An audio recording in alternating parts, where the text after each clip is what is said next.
Medicaid is the one governmental benefit that can help almost everyone with long-term care costs like the nursing home, if you qualify.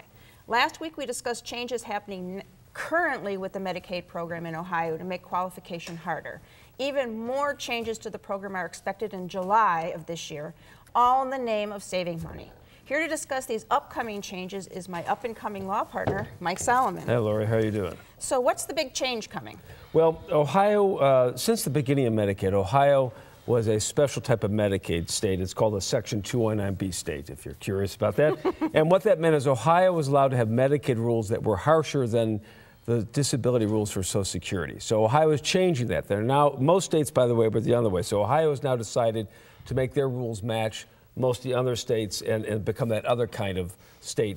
It's called a Section 1634 state, but that's not important. But they're making the rules a little bit easier in some aspects. Okay, well, how is Ohio more harsh?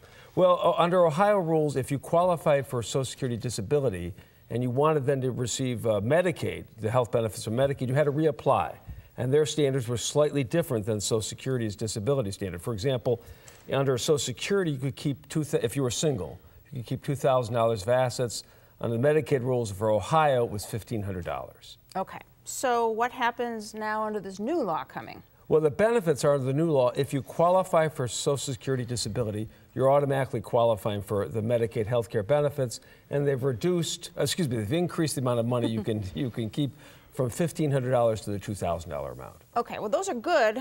There must be some bad outcomes as well. Well, they've made it a lot more complicated, number one. The bad outcome is that under these new rules, they're going to impose something called an income cap. And what that means is that if your current income is more than $2,199 in Ohio, and it's adjusted, you don't qualify for the Medicaid benefits. You become disqualified. So to qualify for these rules, you have to do all sorts of new paperwork, and you have to set up something called a qualified income trust. Now, this is not easy. So when you sit down, you ought to sit down with a lawyer that specializes in this area, a certified elder law attorney, and then you have to put your money, you take your money, you set up this trust, it's irrevocable. You take your money, you put it in your checking account, you take it from your checking account, you put it in this qualified income trust. The qualified income trust spends the money on the nursing home, and then you can qualify. But if you don't go through all these steps, you can end up losing your Medicaid coverage. Who wants to do that, too? All these changes as a budget savings plan. Planning options do exist, but you need to seek help. Our firm will be having free seminars this coming week to explain the rule changes. Please, you've got to attend. For more information, call Mike at the number coming up next.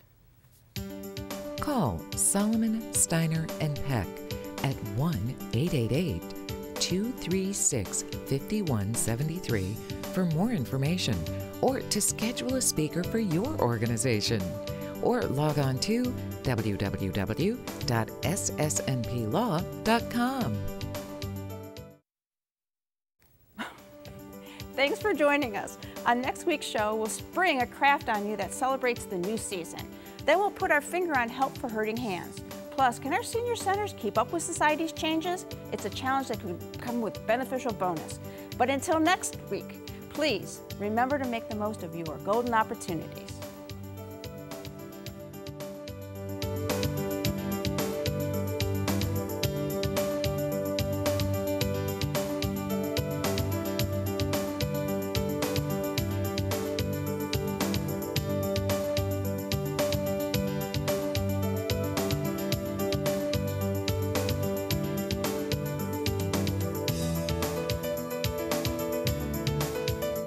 Golden Opportunities is paid for by Elder Productions.